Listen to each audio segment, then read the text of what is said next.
Last year, I hit a personal net worth of $100,000. Now, just under 1 year later, I'm sitting at a net worth of about $175,000. I specifically have $174,968 across my various bank accounts, broken up into $157,517 in my investment accounts. That includes my TFSA, my FHSA, and my RRSP. I also have $13,344 in my high interest savings account, and then another $4,106 in my checking account. Now that one fluctuates the most as I spend and make money throughout the month. Now going from $100,000 to $175,000 or so in just under a year is a pretty big jump up. At least for me, it definitely is. It's absolutely the biggest increase in my net worth that I've ever had in a single year. So in this video, I want to walk you through how that happened. Now to give you a quick recap, when I graduated from university almost 7 years ago, which is actually really crazy, but I'm gonna skip past that for now. At that time, I had about a $0 net worth. Now, I was very blessed to be able to finish school with no student loan debt. Now, obviously, that's not the case for everyone. Dennis, for example, he started his post-grad adult life with a negative net worth, which is sometimes the case. So I already had a little bit of like a financial step up there, even starting from zero. I think it's important to acknowledge that starting from zero can sometimes actually be a positive thing. Now, on that note, I also didn't really have any savings at all because I did work in the summers throughout school, and then I put that money towards my education, living expenses, anything I was spending money on as a student as well. I probably had like $2,000 maybe. I was trying to figure out the exact number. I'm not sure. Somewhere around $2,000 in my bank account. But then I very quickly moved to Toronto and used up pretty much all of that money, if not all of it, in the moving process. So about a $0 net worth at that time. Then between age 22 to about age 25, I was working a full-time corporate job. And pretty early on, I was saving a good chunk of my salary every single month and putting that towards my savings and investing. So throughout that like 3-year period, I went from a $0 net worth to about a $50,000 net worth.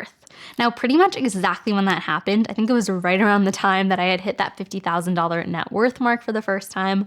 Dennis, who's my boyfriend, by the way, in case you are new, we decided to quit our jobs and start working for ourselves full-time instead.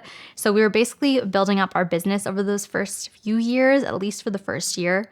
By the way, if you are new, then you wouldn't know that our business is actually talking about and posting personal finance content online, so kind of just like this video. Anyways, so we knew that we'd be able to only pay ourselves out a very minimal amount during that time. So I basically saw like no increase to my net worth for that first year. So with that being said, it took me from age 25 to about age 27 and a half to go from a $50,000 net worth to an $100,000 net worth. And that's actually the last time that I updated you guys on my net worth progress. So now in this video, I actually want to mostly focus on how I went from $100,000 at age 27 saved up to now $175,000 or so, just under that, by age 28, and how that happened in just under a year. I'm also going to talk more about my thoughts on the future, why I'm even so focused on saving money, also how it feels in general after hitting that $100,000 mark, because it was pretty fresh for me when I talked to you guys about it last year. So is there even a point to saving anymore? How does it feel at this point? I'm going to get into all of those things, so let's jump right in. Okay, so as of March 1st, 2024, at that time, I had specifically $101,675 across my different bank accounts. And for me at the time, I had a fully maxed out emergency fund, which is $10,000 or more for me personally. I had some money in my checking account, and then I also had $81,594 in my investment account specifically. Now to break down those different like account categories, in general, I like to have enough money in my checking account so that there's a buffer for everything that's going on. So basically, I can pay my credit card bills whenever I have to throughout the month, and there'll be enough money in there for that. Also, any of my automatic bills that get pulled out or my investment contributions that are automatically set up. Also just enough for there to be a little extra buffer in case I go over for my spending for the month. Basically, I like to have enough money in there for all of those things. So at the beginning of the month, I usually have between $5,000 to $6,000 in there, give or take, maybe a little bit less than that, depending on the month. And then it slowly goes down throughout the month. Besides that, I also have my emergency fund, like I mentioned. I personally like to keep that at $10,000, which is essentially like 5 months worth of necessary expenses for me. And then on top of that, I also have my other savings too. Now, other savings is like a few $1,000s that I like to keep that can be used for any sort of like one-time, bigger purchase that I need the money for. Could be some sort of event, could be paying for gifts, could be travel related. I just like to have some money put aside and available for those types of purchases when they come up. For example, most recently, I'm pretty sure the most recent thing I used it for was Dennis and I just went on a trip to Kenya with his family, which was really fun, by the way. But the plane tickets for that, which we bought a while ago, but those were about $2,500 each. Obviously expensive ticket. I didn't have the money for that in my monthly budget at the time, so I just used money from this account. And then basically I'll top it up whenever it makes sense to. Maybe when we pay ourselves out a bonus, I'll allocate some money towards this account, something like that. By the way, both my emergency fund and my other savings are in a high interest savings account. That way it's earning more interest while the money sits there waiting to be potentially used for something. Now, once my checking account buffer amount is set and my emergency fund is full and I have at least some money in that other savings account, after that, I don't actively save any money. Every single month, I'm either just spending or investing. Now, the reason that I'm breaking this down is because you can actually see that basically the $75,000 or so that my net worth has grown over the past year, almost all of that, or pretty much all of that, is sitting in my investment accounts specifically. You'll see that my account balances for my savings accounts and my checking account is pretty much the exact same, but my investment accounts has increased by about $75,000. Okay, so now how did we get here? Let's get into that part of it. So at this time last year, I'd only ever actually used my tax-free investment account, so my TFSA, to invest inside of. At the end of 2023, I maxed it out for the first time, so I put the max amount of money that I'm allowed to into it, and then I remaxed it out around the exact same time that I hit the $100,000 net worth mark, and that's when I updated you guys last. Now, since then, I've remaxed it out again for 2025. Now, to explain that a little bit more, the TFSA is a tax-advantaged account, which means that there's a maximum amount of money that you can actually put into the account. So your money, once you invest it, can grow past that amount, but there's only a set limit that you yourself can contribute or put into it. Now, for me, that limit as of 2025 is $76,500. Okay, so I'm actually gonna pull up my investment account to show you guys, but for my TFSA specifically, I've contributed $76,500 and my account is currently sitting at a value of $91,601.27. Now, after I maxed that out again for this year, since then at least, I've also opened up an FHSA, which is a first home investment account. Now, my personal max contribution limit for that account is $16,000, and I have maxed that out again for this year as well. So again, I've contributed $16,000. It's sitting at a value of $17,348.99 as of right now in this moment. And then after that, I also opened up an RRSP. Now, an RRSP is a retirement investment account. I have not maxed that one out yet, haven't gotten that far ahead of myself, but I have contributed $42,000 to it. And right now, it's sitting at a value of $46,567.71. Now, all of that means that since this time last year, I've contributed $7,000 to my TFSA, $16,000 to my FHSA, and $42,000 to my RRSP, which is a total of $65,000. Now, that $65,000 came from a few different sources. The first one is my regular monthly investment contributions. I invest $2,000 a month no matter what. I've been doing that for the last over a year now for sure, definitely since the last net worth update, and there's been 11 months between then and now, so that's a total of $22,000. Then Dennis and I pay ourselves a year-end bonus at the end of the year. Now, in my last update video, I shared that for this year, for the end of last year specifically, it was gonna be $10,000 each, but we actually ended up doing $15,000 each. Now, this is also a post-tax amount. I feel like that's important to mention because we get questions on that sometimes. So I got that full $15,000 and put it towards my investments as well. Now, the other amount, or the last amount, came from a mix of an inheritance that I actually received from my grandpa last year, and also some other money that was from our year before year-end bonus, so the end of 2023, that I still hadn't invested yet. So some of that money got put into my investments as well. Now, the inheritance part I actually think is really important to talk about, even though it's obviously very personal and emotional as well, but it is a portion of how my net worth grew over the past year. Now, you guys know that we talk to you about literally everything that's money related. Basically, our goal is to give you like a real life example, or I guess with Dennis and I, 2 real life examples of someone's real personal finance journey from basically the beginning of adulthood. That's kind of when we started this channel, and I've been sharing this with you guys. So for me, it kind of started out with being at $0, getting my first full-time job, to actually starting to budget for the first time, invest money, and grow my confidence with money and investing specifically, to then eventually quitting my job, Dennis and I working for ourselves full-time, kind of being okay with not growing our net worth for a year while we started things things out, and then now being in a place where I'm actually saving and investing a good chunk of money again. So a lot of my personal money story is me making money and then budgeting intentionally and then actually investing big portions of that money that I make too.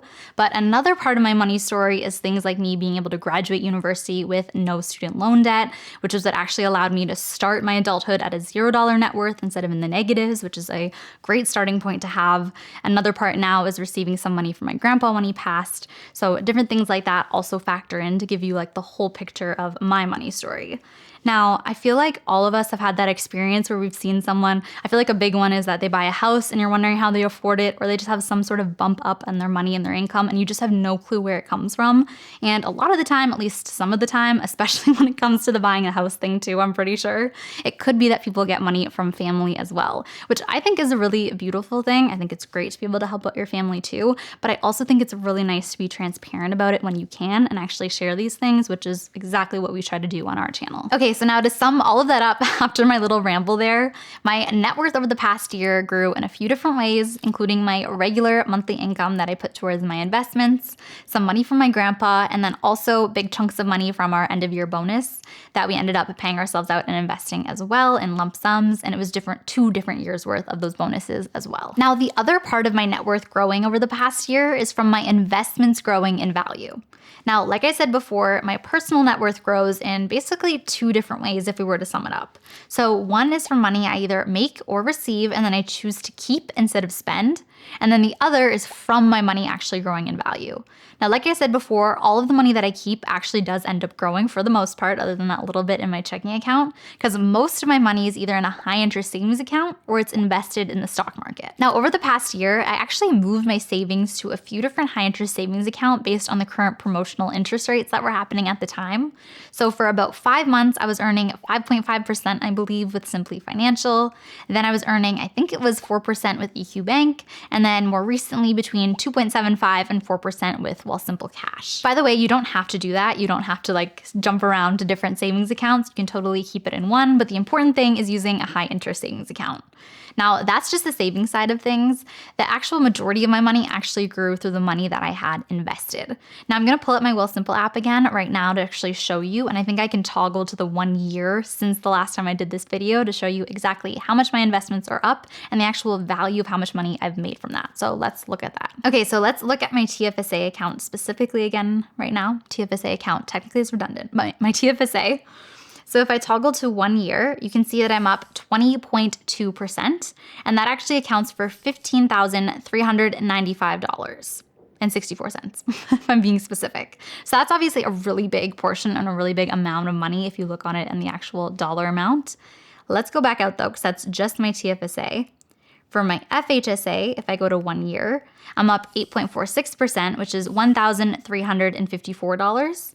And then my RSP, 1 year, I'm up 10.96%, which is $4,602.90. So that's a total of $21,350 or so that my net worth is up based solely on the growth of my investments over the past year. Now, that's obviously a pretty big portion of my net worth growth overall that all comes solely from my investments growing. Now, there's definitely a few things that I need to mention here. The first is that 1 year toggle on the Simple app that captures an entire year. I'm filming this video 11 months after my last update, so technically there's like an extra month of data being captured there, so keep that in mind. Also keep in mind that these investment returns are specific to me, so they're my personal investment returns. It's not how much these funds returned in the past year overall or like their performance. So to explain that a little bit more, my specific personal return factors in what funds I purchased, when I purchased them, the exact timing of when I purchased those different funds, how much I purchased, among all these other considerations as well. Basically, for some context or for a comparison, I invest in one fund inside of my TFSA and my FHSA. It's the exact same fund. It's called XEQT. It's an ETF specifically. Now, even though I buy the exact same fund in both investment accounts, there's different returns for each of those accounts based on how much of the fund I bought and when I bought it. So there's something to put in some context for you guys. Now, another thing that's really important to note is that even though my investments are up right now, 1 year is actually a really short period of time. In theory, I could have went to do this video and my investments could have been down. And if I did that, my overall net worth wouldn't have been up by nearly as much based on those returns that I just went over with you guys. Now, over the long term, my investments are going to be up by a lot some years, maybe up by a little bit, maybe down by a little bit, whatever it might be in that specific year.